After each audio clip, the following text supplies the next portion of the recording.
ప్రజాపాలన ప్రజా ప్రభుత్వం పేరుతో రాష్ట్రాన్ని అభివృద్ధి పథంలో తీసుకొస్తున్న కాంగ్రెస్ ప్రభుత్వంపై బీఆర్ఎస్ అబద్ధపు ప్రచారాలు చేస్తూ ప్రజల్లోకి నెగిటివ్ థాట్ను తీసుకొస్తుంది.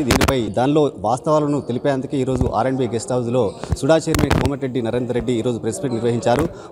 మరిన్ని విషయాలు అడిగి తెలుసుకున్నాం. సార్ చెప్పండి, అంటే మొన్న జరిగిన రివ్యూ మీటింగ్లో కాంగ్రెస్ నాయకులు రెచ్చగొట్టడం వల్లనే కౌశిక్ రెడ్డి అలా ప్రవర్తించాడని బీఆర్ఎస్ నాయకులు అంటారు. దీనిపై మీ సమాధానం ఏంటి? కౌశిక్ రెడ్డికి కనీసం వాగ్వివాదం కాదు ఒక మాట కూడా మాట్లాడుకోలేదు. ఎట్లా రెచ్చగొట్టినట్టు? సంజయ్ కుమార్ గారు అప్పటిదాకా కౌశిక్ రెడ్డి 2 సార్లు 3 సార్లు దాదాపు 10 నిమిషాలు మాట్లాడిండు. దాని తర్వాత సంజయ్ కుమార్ గారు ఎమ్మెల్యే గారు లేచి మాట్లాడదామని మైకి తీసుకోగానే ఈయనే దాడి పాల్పడి, నువ్వు ఎట్లా మాట్లాడుతావు, నీకు ఎట్లా మైకి ఇస్తారు, నువ్వే పార్టీ అనుకుంటా మాట్లాడి దాడికి పాల్పడి చేతి పట్టి నూకి తర్వాత చేయి మీద కొట్టి, దాని తర్వాత పోలీసు వాళ్ళు పక్క తీసుకుపోతా ఉంటా కూడా ఇష్టం వచ్చినట్టు బూతులు మాట్లాడినోడు మళ్ళీ అసలు కాంగ్రెస్ సంజయ్ కుమార్ మాట్లాడడం ఏంది? అసలు ఆయన ఓడు ఉసుగు వెళ్ళిపోయిండు. అసలు ఎవడు?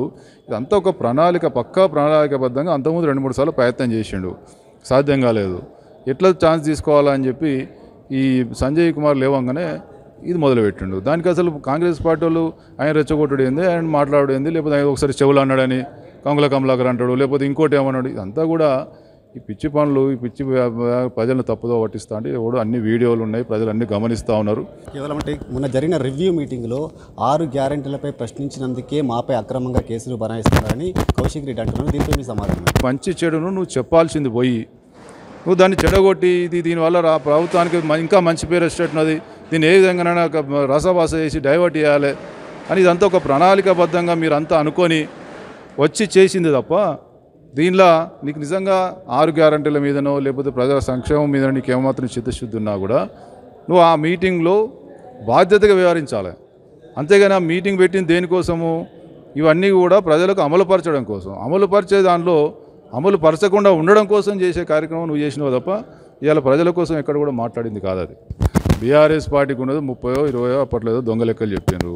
అందులోకెళ్ళి సగం ఎక్కువ మంది 75% మంది ఇవాళ ఎక్కడోళ్ళక్కడ చెల్లాచెదరే కాంగ్రెస్లకు, వీళ్ళకు కాంగ్రెస్లకు 80% వచ్చినారు. ఇంకా సభ్యత్వం ఎక్కడిది? వీళ్ళతో పోరాటం చేసేవాడు, వీళ్ళతో గురించి మాట్లాడేటోడు.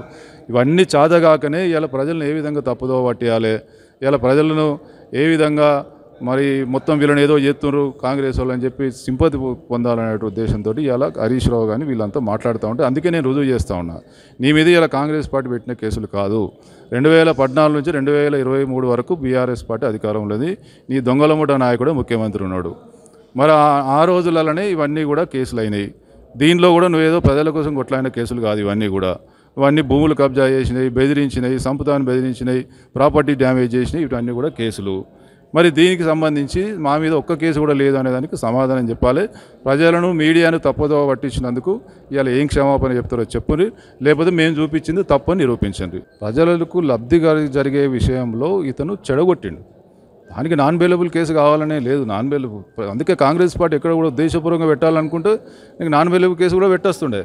కానీ జరిగిన దాని మీదనే ఉన్నదాని మీదనే కాంగ్రెస్ పార్టీ కేసు పెట్టింది తప్ప అది మా వైఫల్యం కాదు. మా యొక్క స్వచ్ఛత, అది మా యొక్క మేము నిజాయితీ, అది కాంగ్రెస్ పార్టీ ప్రభుత్వం యొక్క నిజాయితీ. మేము అనుకుంటే పెద్ద ముచ్చటగా వాళ్ళ లెక్క కేసులు పెట్టాలంటే ఎన్నైనా కేసులు పెట్టచ్చు.